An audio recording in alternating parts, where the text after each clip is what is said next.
let's, you know what? It's been 42 years ago this month, almost to the day that we're taping this, 42 years ago, Metallica opened for Roxx Regime.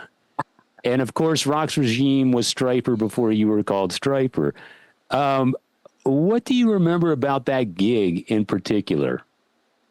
You know, I remember kind of briefly meeting the guys. This is when Dave was in the band, you know. And Ron McGovney, I believe, too. Yeah. Yep.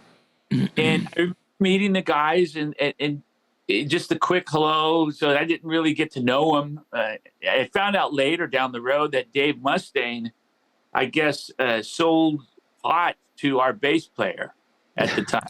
To Tim?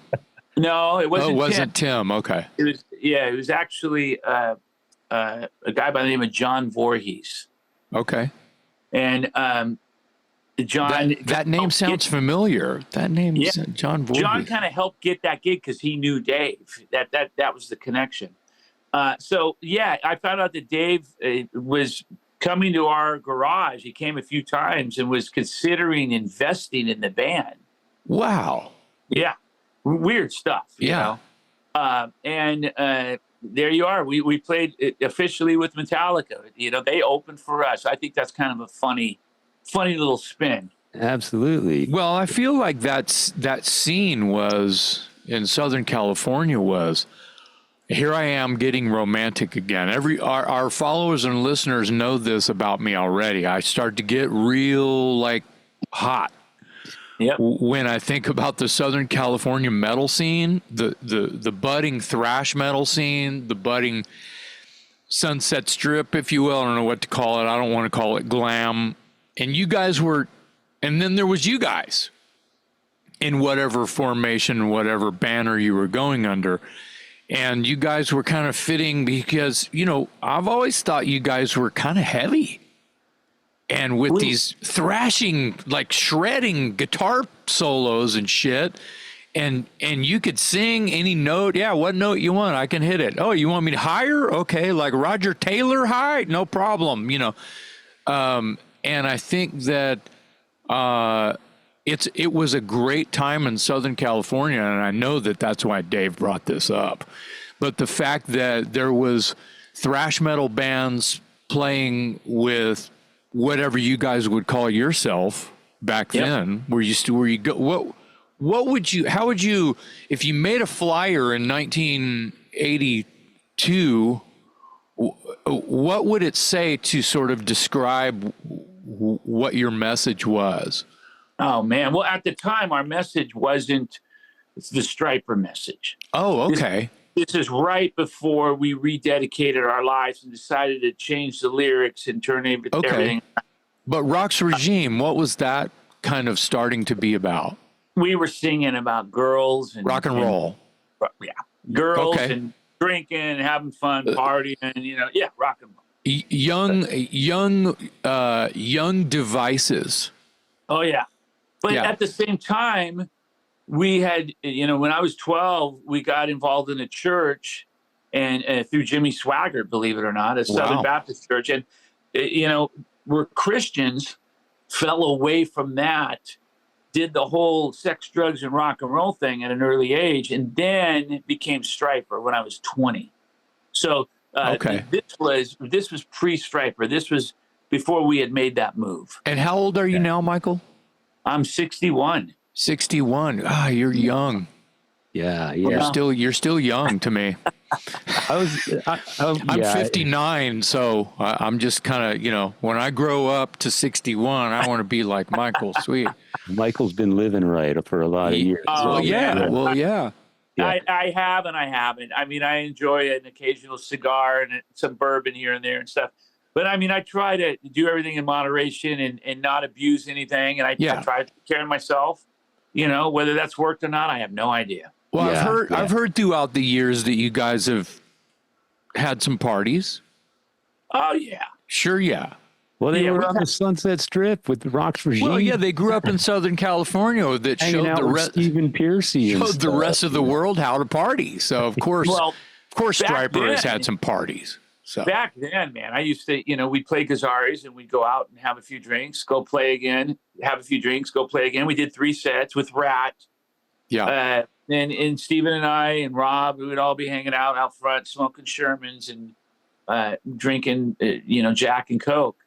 But yeah, I mean, we did all that stuff. And that sounds like a regular. That sounds like it would have been a regular day back then. It was a regular day. Yeah, that's my point. Absolutely. And, my brother's 3 years older than me, so he's closer in age to Steven. Right. But I was just really young, man, sneaking into all these clubs. I wasn't supposed to be in any of them. Yeah. And I looked older than I was. When I was 16, 17 years old, I was playing the whiskey, and they'd say, "How old are you?" And I'd say, 21, and they'd say, yeah, okay. Yeah, whatever, dude. Yeah. It was because you're 6 feet tall, probably. And they let me in, I guess, because the guys that I was in the band with were older. They were kind of like my chaperones, but it always worked out. And I got to experience that scene at a very early age. Yeah. And get it out of your system, I guess, too. Yep. So, yeah. Exactly. That's good. So I read somewhere that there was a time when you guys were on a bill of some sort where you were going to open for Slayer. And then Slayer canceled or didn't show up or whatever. But my question to you is, what conversations are going on in your rehearsal room with the other guys when you're thinking, should we do this gig? These guys are kind of the exact opposite of what we stand for, et cetera. Tell me a little bit about that. Well, we were excited about doing it. That's kind of our whole thing. We like the challenge.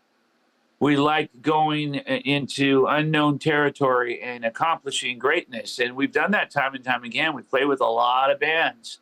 We did a show in Mexico not long ago, and the lineup was Behemoth, Judas Priest, Merciful Fate.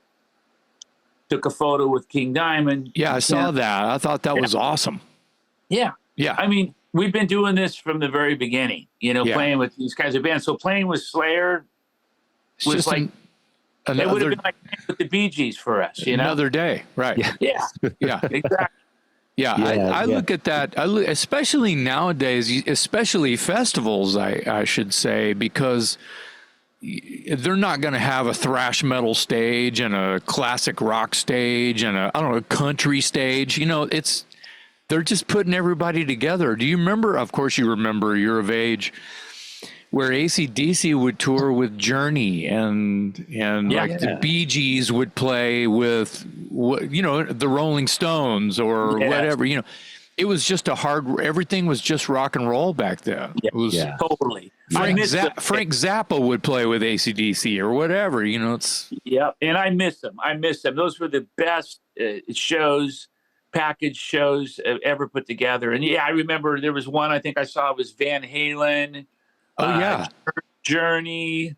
It might have been Priest as well. It was all over the map. Steve Miller, I think. Yeah. It was really cool. And I think, man, how did I miss that show? Right. Yeah. And you don't really see that kind of thing these days. It's other than maybe the festivals, unless it's a themed festival, Download Festival is everybody is there. There's no rules. Now I recall Van Halen like doing shows with, it was either the Commodores or Earth, Wind and Fire. And they did a tour back in the day, and then when they got back together just in recent decade or so, they did a show with one of those bands. And when you squint, I'm sorry, Dave? They toured with Kool and the Gang. Kool and the Gang, all right. Yeah. To me, Van Halen is such a fucking party. But wait a minute, so is Kool and the Gang and the Commodores and Earth, Wind and Fire. Yeah. That works for me. Oh, totally. It totally works for me. I'll tell you, man, interestingly enough, a lot of those bands were influential on Stryper. Yeah, so I believe it. When I was in high school, when I was a freshman in high school, in junior high, 7th and 8th grade, I'd walk down the hallways and I'd hear Earth, Wind and Fire because I went to school in a predominantly Mexican gangbanger system. Okay. The gang of the time was called Quiet Village. Wow. That was in Pico Rivera and Whittier. And I was one of, 15 or 20 white kids in the school who just tried to not get jumped every day.